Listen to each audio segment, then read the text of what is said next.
क्यों इस कदर तशय्यो से इनको नफरत है? शैतान को, मगरिब को क्यों इस कदर मुहासरा किया हुआ है तशय्यो का? ये अरब मनहूस मुसल्लस मिस्र, सऊदी और उर्दन इस वक्त नंगीन तरीन किरदार ये अदा कर रहे हैं। इन्होंने सुना है आपने, अफगानिस्तान में दहशतगर्दों से मुज़ाकरात कर रहे हैं, पाकिस्तान में दहशतगर्दों से मुज़ाकरात कर रहे हैं। चूंकि ये खुद इनके अपने बनाए हुए आदमखोर ग्रुप हैं, अब इनको दोबारा इनसे बेकाबू हो गए थे, इनके काबू से निकल गए थे। जाहिर है जो दरिंदा पालता है तो दरिंदे में अक्ल तो नहीं है कि किसको काटना है। जब उसको भेड़ बकरी नहीं मिलती तो वो पालने वाले को ही काटता है। आज इनको काट रहे हैं वो, ये दोबारा उनको समझाने में लगे हुए हैं। ये मनहूस सऊदी सफीर जो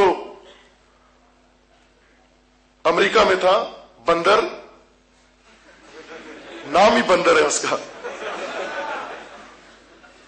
बंदर बिन अब्दुल अजीज उसका नाम है ही बंदर है वो। ये बाकायदा आया, लेकर भी गया, तालिबान के सरगने को वहां लेकर गया सऊदी अरब ने। कहते हैं ना छुपा हुआ है, मिलता नहीं है, अमेरिका को भी नहीं मिलता, नेटो को नहीं मिलता, फलाह को नहीं मिलता। इन्होंने ले जाकर उसको रियाज में मीटिंग की उसके साथ। इन्होंने यही जो नहीं मिलता इनको किसी जगह, बाकायदा लेकर गए इसको, जाकर मीटिंग की। बस पाकिस्तानी भी इसके अंदर शामिल थे, दलाल पाकिस्तानी। अमेरिकी एजेंसीज थी, बरतानवी और अफगानी हुकूमत के नुमाइंदे सऊदी, इन्होंने मिलकर, ये 2 महीने पहले की बात है, बहुत पुरानी बात नहीं कर रहा हूं, वहां जाकर इन्होंने बाकायदा उनसे मीटिंग की और कहा कि तुम मगरिब के खिलाफ, नेटो के खिलाफ, अमेरिका के खिलाफ जंग बंदी करो।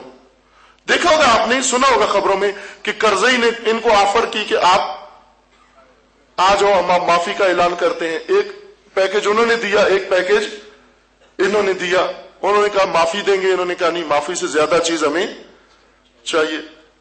और ये कहा कि जितने दहशतगर्द हैं ये सारे अफगान फौज में बाकायदा शामिल हो जाए रस्मी तौर पर, और इनके जो कमांडर हैं वो फौज के कमांडर हो जाए, इनके सिपाही फौज के सिपाही हो जाए। इस तरह के मुज़ाकरात हो रहे हैं। ये बंदर आया इधर पाकिस्तान में, पहले आया, फिर अफगानिस्तान गया। इसने जाकर बाकायदा मीटिंगें की बाज एजेंसीज की मौजूदगी में। ये बहुत पुरानी बात नहीं है, चंद महीने पहले की बात है। आकर इसने इन तमाम दहशतगर्दों, बड़े बड़े सबसे, जितने भी नाम मशहूर है, कि अब मैं इन पलीदों के नाम इस मुकद्दस मेंबर पर लेना नहीं चाहता, नाम वाजे है आपको जो रोज मीडिया में आते हैं। ये बड़े बड़े आदमखोर, इन सब से मुलाकात की इसने, और मुलाकात करके इन्होंने काने करना चाहा। तवज्जो फरमाएं, इनको काने किया। उसने कहा कि आपके साथ ज्यादतियां हुई हैं। उन्होंने गिले शिकवे किए आदमखोरों ने कि तुमने हमारे साथ ज्यादतियां की हैं, ये किया वो किया। इन्होंने कहा कि हम सारी ज्यादतियों की तलाफी करते हैं, आप जितने महाज तुमने खोले हुए हैं ये सारे महाज बंद करो। नेटो, सबसे पहले नेटो के खिलाफ महाज बंद करो, अफगान हुकूमत के खिलाफ महाज बंद करो, पाकिस्तान हुकूमत के खिलाफ महाज बंद करो, अमेरिका और मगरिब के खिलाफ महाज बंद करो, सारे महाज बंद करो। उन्होंने कहा हम तो बेकार हो जाएंगे अगर सारे महाज बंद कर दें। उन्होंने कहा एक महाज है जो इस वक्त बहुत अहम है, बहुत जरूरी है, और वो कौन सा महाज है? ये तवज्जो फरमाएं। कहा वो तशय्यो का महाज है, ईरान का महाज है। सब मिलकर ईरान का मुहासरा करो कि इस वक्त सबसे बड़ा खतरा हमारे लिए तशय्यो है, उभरता हुआ तशय्यो। कहा देखते नहीं हो कि इस इनकलाब ने अभी और अपने बच्चे जनना शुरू किए हैं। हिजबुल्लाह इसी इनकलाब के शिकम से निकली है, और इराक के अंदर तशय्यो, बहरैन के अंदर तशय्यो, सऊदी के अंदर तशय्यो, मुख्तलिफ इलाकों के अंदर तशय्यो की जो तहरीकें जिंदा हो रही हैं, ये हमारे लिए सबसे बड़ा खतरा है। और एक इन्हीं में से, सऊदियों में से एक ने बयान दिया, दरबारी मुल्ला ने कहा कि हमें ईरान के खिलाफ इसराइल की मदद करनी चाहिए। अगर इसराइल ईरान पर हमला करते हैं हमें मदद करनी चाहिए। जब एक सहाफी ने उससे पूछा कि ये सयोनिस्ट है, तुम्हारे किबले पर काबिज है, तुम्हारे अरबों को इन्होंने कत्लेआम किया है, तो तुम फिर भी, उन्होंने कहा कि अगर हो सका हम इस मरकज तशय्यो के खिलाफ अगर शैतान से भी मदद लेनी पड़ी तो हम लेने के लिए तैयार हैं। हुसैनियत जिंदाबाद, हुसैनियत जिंदाबाद, यजीदियत मुर्दाबाद।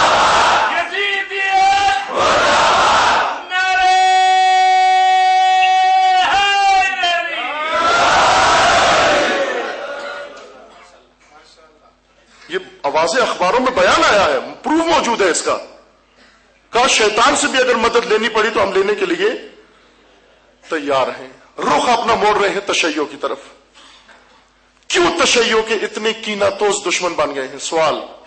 آخر تشیع تو پوری تاریخ میں تھا اور ہمیشہ سے یہ دشمن تھے، لیکن آج یہ دشمنی ابھر کر یہ نام نہاد امریکی مورے عرب حکمران اور پوری دنیا میں ان کے مورے دہشت گرد تنظیمیں اور نیٹو اور مغربی حکومتیں سب مل کر کیوں آج ہاتھ دھو کے تشیع کے پیچھے پڑ گئے؟ عزیزان کیوں تشیع کے پیچھے پڑے ہیں؟ اس لیے کہ تشیع نے وہ کام کیا ہے جس سے ان کی صدیوں کی ساری محنت پر پانی پھیر دیا ہے. کیا کیا تشیع نے؟ تشیع نے امت مسلمہ کی کھوئی ہوئی حیثیت امت مسلمہ کو لوٹا دی ہے. تشیع نے کیا کیا کہ ایک دفعہ پھر عرب و عجم کو ملا کر مسلمان قرار دیا، امت مسلمہ کا نام اور ٹائٹل ان کو دے دیا. یعنی کیا کیا امام خمینی نے؟ امام خمینی نے اس نئے کو نیستان میں واپس لوٹا دیا. اب بوکھلا رہے ہیں. یہ تشیع لبنان کے اندر تھا، اسلام تھا، مسلمان تھے. آپ ذرا غور کرو 20 سال پہلے کا تشیع لبنان کے اندر کیا تھا؟ یہی جوان فلنجسٹ آرمی کے مزدور تھے، کرائے کے لڑنے والے ہوتے تھے. شیعہ کرائے پہ لڑتے تھے. جب ایک قوم کی ہویت نہ ہو، شناخت نہ ہو، تشخص نہ ہو، وہ فرعونوں کے مزدور بن جاتے ہیں. جب ایک قوم سے اس کی اساس چھین لی جائے، اس کو اپنے اساس سے ہٹا دیا جائے، یا وہ جا کر مغرب میں برتن مانجتے ہیں، وہ جھاڑو دیتے ہیں، ان کی خدمت کرتے ہیں، یا پھر کسی کے لیے مزدوری پہ کرائے پہ لڑتے ہیں. لبنان میں یہی کچھ ہو رہا تھا. مسلمان شیعہ لبنان کے فلنجسٹ آرمی کے اندر باقاعدہ کرائے پر انہوں نے فورس بنائی تھی، لڑتے شیعہ تھے، کرائے پہ لڑتے تھے. لیکن آپ نے دیکھا کہ وہی شیعہ آج پورے جہان اسلام کی عزت کا تاج بنے ہوئے ہیں، آبرو بنے ہوئے ہیں. کس چیز نے ان کو لوٹایا؟ یہ وہی نئے تھی جس کو نیستان سے توڑ کر پہلے سرگردان کر دیا تھا، لیکن امام خمینی نے اس کو لوٹا دیا دوبارہ نیستان میں. امت مسلمہ کا نیستان کون سا ہے عزیزان؟ امت مسلمہ کا نیستان اسلام ہے، امت محمدی ہے. یہ بکھرے ہوئے دانے یہ ایک دفعہ دوبارہ اس نیستان میں لوٹ کر آ جائیں تو جس طرح حزب اللہ کے ہاتھوں اسرائیل کی ناک خاک میں رگڑی گئی، اسی طرح شیطان بزرگ کی ناک بھی خاک میں رگڑی جائے گی.